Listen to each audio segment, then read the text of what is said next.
Com certeza você já viu por aí uma foto, uma imagem, né, dos praticantes de yoga fazendo essa alternância das narinas, seja uma foto antiga, né, uma pintura, alguma coisa assim, ou uma imagem moderna, né, de algum professor de yoga, um praticante de yoga fazendo essa respiração, que é uma respiração muito tradicional, muito famosa dentro do yoga.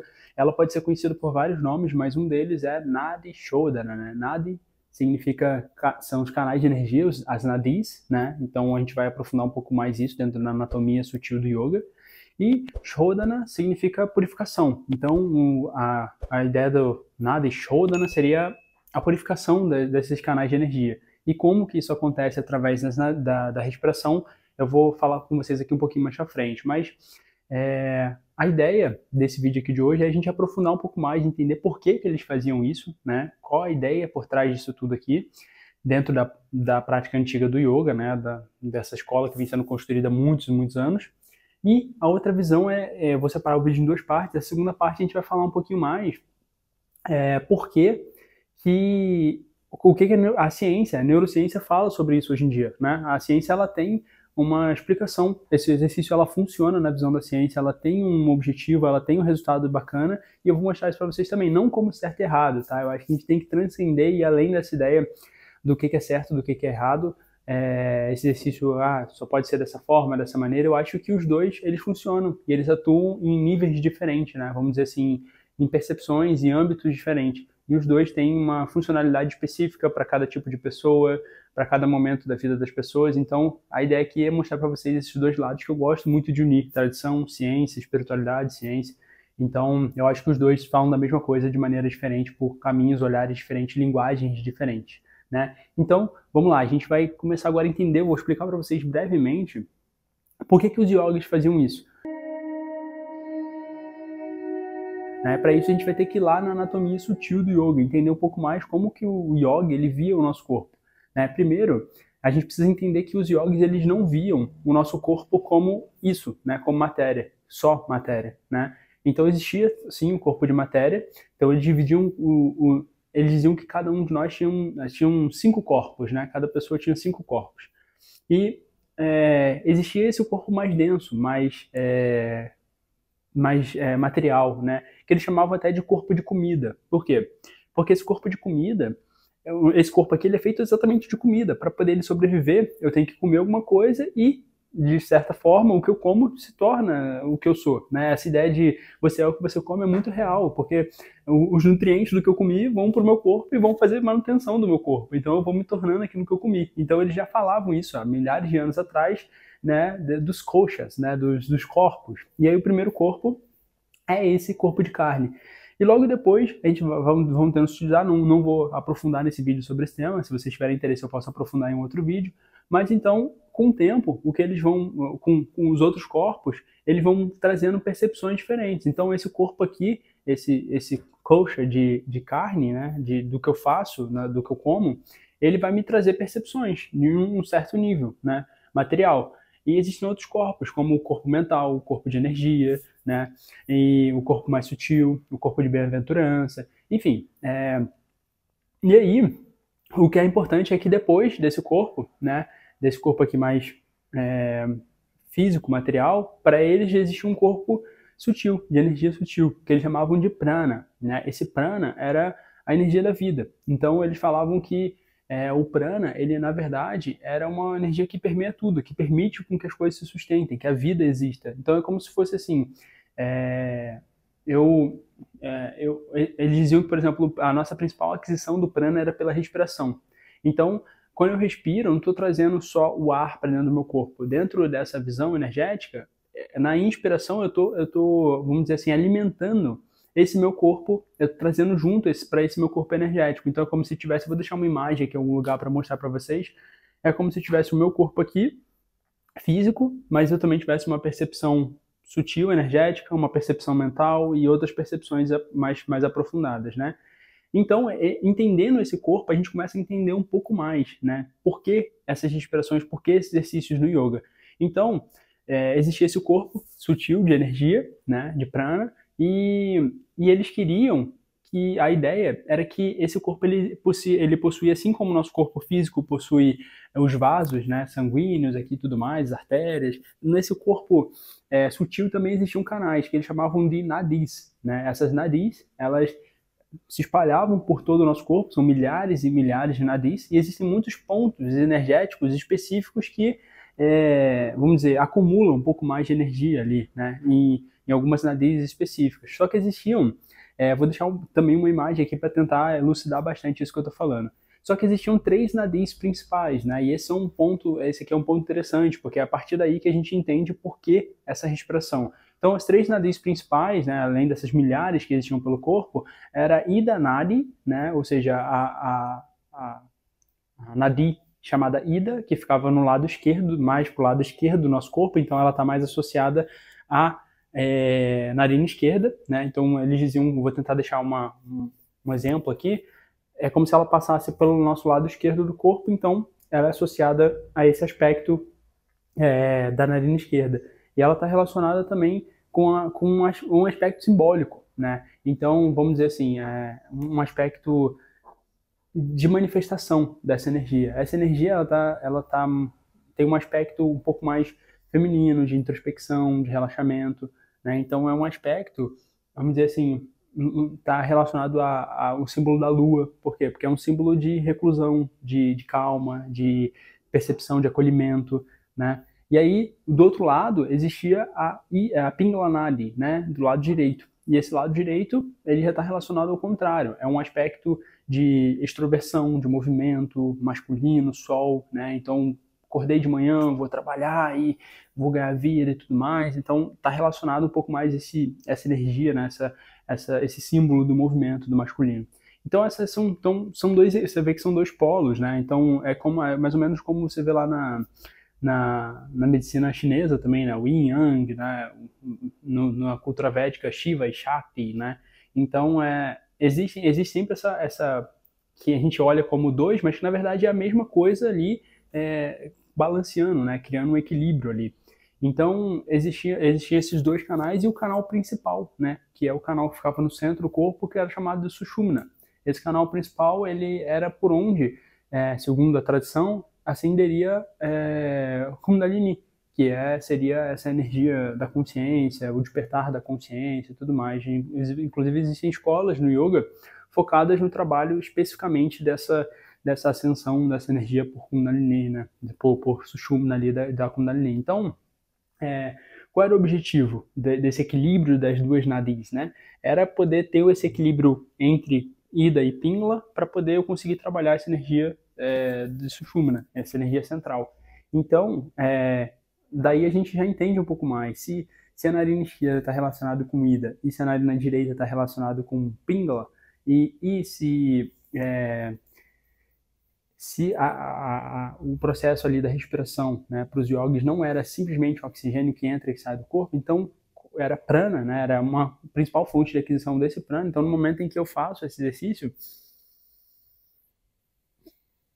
o que eu estou fazendo, segundo essa visão, essa anatomia sutil, é trazer o prana por um canal e soltar pelo outro. Trazer por um canal e soltar pelo outro. Então, imagina assim, um cano, né?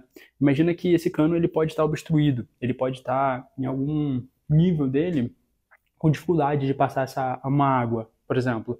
Então, no momento em que você passa essa água aqui, ela vai parar. E aí, qual é a ideia? A ideia é você, imagina que eu vou jogando água nesse cano, e aí eu vou jogando e soltando por um outro cano. Depois eu trago por esse mesmo cano, solto por esse aqui de novo. Então, eu vou fazendo esse processo aqui, ó. Traz por um cano, solta pelo outro. A ideia é que se tiver algum bloqueio ali, uma sujeira, uma terra, por exemplo, ela vai saindo. Você vai meio que trabalhando e eu vou soltando, diminuindo através dessa limpeza, entre aspas, né, essa purificação, eu vou tirando esse bloqueio para que essa energia possa fluir de uma forma mais livre, né? Então, essa ideia da respiração das energias alternadas dentro dessa anatomia sutil era exatamente essa tentativa de fluir, essa energia, equilibrar, né, o masculino, o feminino, vamos dizer, o conceitual e o intuitivo, né, o analítico e o intuitivo, enfim, a ação e a sei lá, procrastinação, era equilibrar, né, dentro do campo sutil essa nossa energia, né, essa nossa possibilidade de se manifestar aqui no corpo físico mesmo, né. Então, assim, essa é a visão yógica, né, por trás da respiração, que já é muito interessante, já é muito profunda. Existem outras coisas que a gente pode aprofundar sobre esse tema também, se vocês acharem interessante, vocês me avisam. Como eu falei, a gente pode aprofundar olhando pelos coxas também, e outras coisas desse tipo, mas esse é o ponto geral do porquê que os yogis faziam esse exercício. Purificação das nadis, equilíbrio, né, da energia dentro do corpo, para que ele pudesse trabalhar um pouco mais o canal central, Sushumna, né? Então, essa é a visão clássica ali, né, que, como eu falei, não vejo errado, não acho que tem certo e errado, é uma visão e eu acho super útil, eu uso essa visão também, mas também existe a visão da ciência, e que eu acho super interessante, as duas conversam, né, se você tem o olhar certo, a visão certa, você vai ver que as duas conversam muito bem. Então, dentro da visão da ciência, eu vou trazer até um estudo que analisou esse exercício, e basicamente o que acontece, né, eu já vi, uma vez eu lembro que eu postei um vídeo falando sobre essa respiração. E aí as pessoas começaram a falar assim, pô, mas não faz sentido, né? Se eu estou fechando, dentro de uma visão cartesiana, né, analítica, se eu estou fechando uma narina, o ar vai para o mesmo lugar. Qual a diferença faz? Ou então, sei lá, as pessoas falavam que não fazia sentido porque a respiração ela seria a mesma do que se eu estivesse respirando pelas duas narinas. Só que o que acontece é muito simples mesmo na visão da ciência. A gente está, quando fecha uma narina e solta pela outra, a gente está diminuindo a velocidade da respiração. Se você respirar com a boca, vocês podem até fazer o teste agora, se você respirar pela boca, ó, eu trago muito ar para dentro muito rápido. Se eu respirar, soltar todo o ar e respirar pelas duas narinas, na mesma força, eu demoro um pouco mais para poder respirar. Então eu trago a mesma quantidade de ar, mas eu demoro mais tempo. Agora, se eu fizer a mesma coisa com uma narina só, soltei todo o ar. Uma narina só. Percebe? Eu demorei muito mais tempo do que pela boca e pelas duas narinas. Então, quando a gente respira por uma narina só e a gente consegue ainda tentar diminuir a velocidade, a gente consegue fazer um processo de diminuição da velocidade da respiração.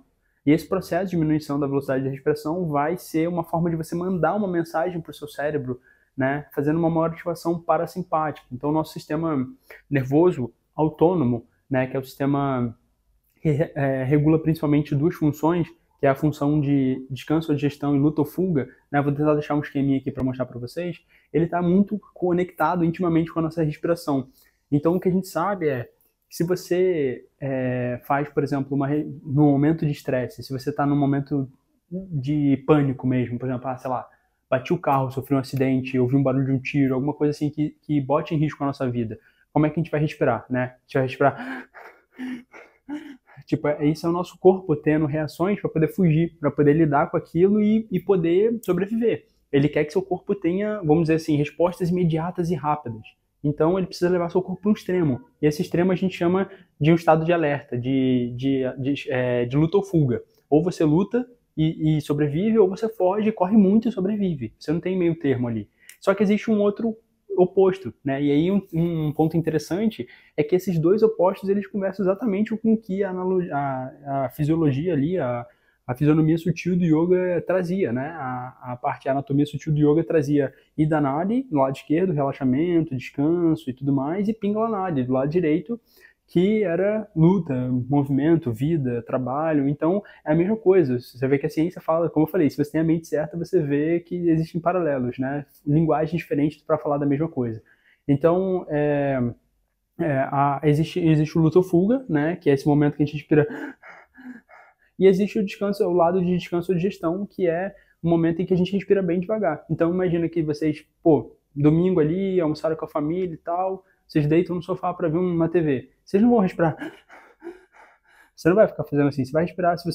A maioria das vezes isso acontece automático, então a gente nem percebe, mas na maioria das vezes você vai respirar bem devagar, respiração bem profunda, bem lenta, o corpo está ali fazendo a digestão.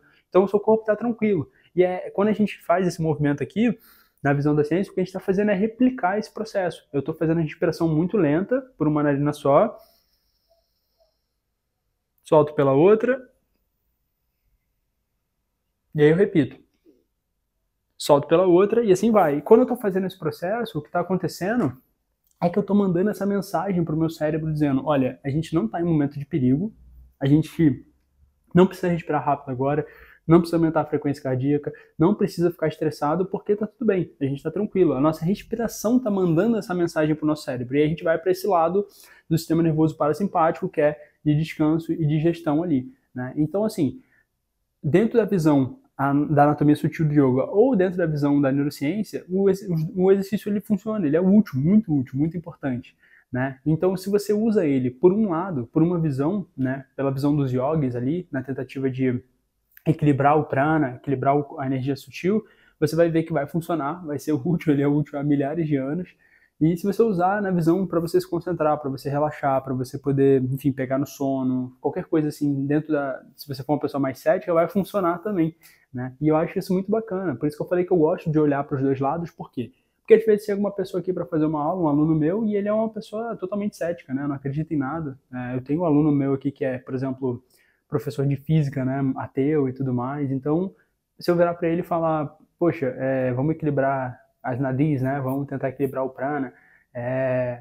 Tudo bem que não é assim, não é esse processo, no processo não é bem assim, tipo, vou chegar agora e vou equilibrar o prana, não é bem assim, existe todo, né, um preparo ali e tudo mais, existe todo um processo para que esse exercício chegue no momento certo, mas de qualquer jeito a visão é essa, a ideia é essa, né? E aí se eu chego às vezes para essa pessoa muito cética, que não acredita em nada, e eu entrego essa forma, esse processo para ele vai dizer que não, vai ter uma barreira, vai ter a mente dele não aceita, né?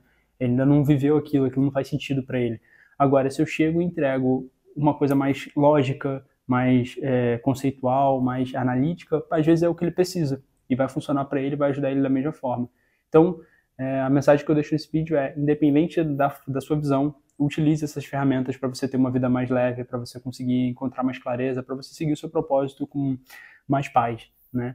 E se vocês tiverem interesse em praticar esse exercício, eu vou deixar aqui no card, mas eu vou também deixar na descrição o link de uma aula que eu tenho aqui no YouTube mesmo, sobre esse exercício, né? Ensinando a fazer esse exercício passo a passo ali. Eu pratico com vocês durante alguns 5 minutinhos ali para vocês conhecerem e depois vocês podem ir praticando. O ideal é que vocês tentem manter uma frequência desse exercício, mas se vocês não puderem manter também, vocês conhecendo o exercício, sabendo como ele funciona e agora entendendo, né, o que ele causa no nosso corpo, vocês podem replicar isso no momento que vocês precisarem, né? Então, no momento que vocês acharem mais necessário para vocês trabalharem em qual aspecto for importante para vocês aí, você já tem essa ferramenta, que é isso que eu prego muito, né? A gente ter essas ferramentas na nossa disposição para a gente ter uma vida mais leve, com mais sentido. E é isso, gente. Obrigado por ter assistido o vídeo até aqui. Espero que tenha sido bacana. Conta pra mim aqui nos comentários se foi interessante conhecer esses dois paralelos ali, a anatomia sutil do yoga e a anatomia aqui ocidental, a neurociência da respiração. E a gente se vê no próximo vídeo. Tchau, tchau.